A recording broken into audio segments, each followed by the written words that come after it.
ગુજરાત સમાચારના તંત્રી અને માલિકો પૈકીના એક બાહુબલીભાઈ શાહની અત્યારે જ ધરપકડ ઈડી દ્વારા કરવામાં આવી છે। તાજેતરમાં જ ઈડીએ દરોડો પાડ્યો, ઇન્કમટેક્સે ઇન્ક્વાયરી કરી અને કંઈ જૂના બધા પ્રકરણો ખોલ્યા છે। બધા જ મીડિયાના મિત્રો અને બધા જ વાણી સ્વાતંત્ર્યમાં માનનારા માણસો એવું કહેશે કે આ વાણી સ્વાતંત્ર્ય પર તરાપ મારવાની કોશિશ છે। એ તો છે જ, આ દેશના બંધારણ ઉપર એક પ્રકારનો હુમલો છે, વાણી સ્વાતંત્ર્ય પર હુમલો છે, વ્યક્તિ સ્વાતંત્ર્ય પર હુમલો છે।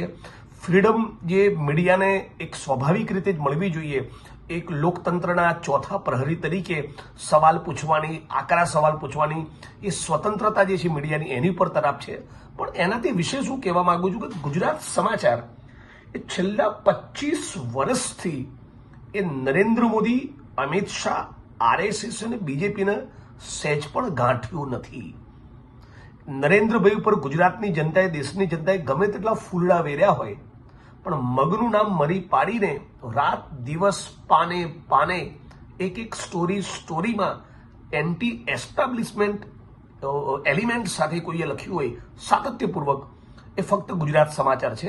એટલે હું એવું માનું છું કે આ અભિવ્યક્તિની સ્વાતંત્ર્ય અને પ્રેસની સ્વાતંત્ર્ય ઉપર તો હુમલો છે જ, પણ 25 વર્ષથી ગુજરાત સમાચારે ગચગચાઈને જે બેટિંગ કરી છે ને, આ ચોરોની સામે એની દાજ કાઢી છે। આ ઈડી ઇન્કમટેક્સ દ્વારા ગુજરાત સમાચાર ઉપર થયેલો હુમલો, બાહુબલીભાઈ શાહ ઉપર થયેલી ધરપકડ એ મૂળ 25 વર્ષનો બદલો લીધો છે। એ ખુન્નસથી કરવામાં આવેલું કૃત્ય છે અને એટલે ગુજરાત સમાચારના એક વાચક તરીકે અને પછી ગુજરાત સમાચાર ના વાચકની તરીકે, ગુજરાતના નાગરિક તરીકે હું આ ઘટનાના સખત શબ્દોમાં વખોડું છું અને સમગ્ર ગુજરાતના અને દેશના મીડિયા જગતને પણ અપીલ કરું છું, ગુજરાતના દેશના તમામ એક્ટિવિસ્ટો, કર્મશીલો, રાજનીતિના માણસો, અમારા પક્ષના માણસો, બધા જ લોકોને અપીલ કરું છું કે આ સમય છે કે જ્યારે ઈડી CBIનો મિસયુઝ જે થઈ રહ્યો છે એની સામે બોલવાનો, ગુજરાત સમાચારની પડખે ઊભા રહેવાનો। મારી વિશે સારું પણ લખ્યું છે ગુજરાત સમાચારે, જરૂર પડીએ મારી ટીકા ટિપ્પણી પણ કરી છે। એ જ પત્રકારત્વનું કામ છે। પત્રકારત્વનું કામ એ નેતાઓની ચાપલુસી કરવાનું નથી જ, એમને તીખા સવાલો પૂછવાનું છે, આકરા સવાલો પૂછવાનું છે, એમની એકાઉન્ટેબિલિટી, જવાબદારી ફિક્સ કરવાનું છે।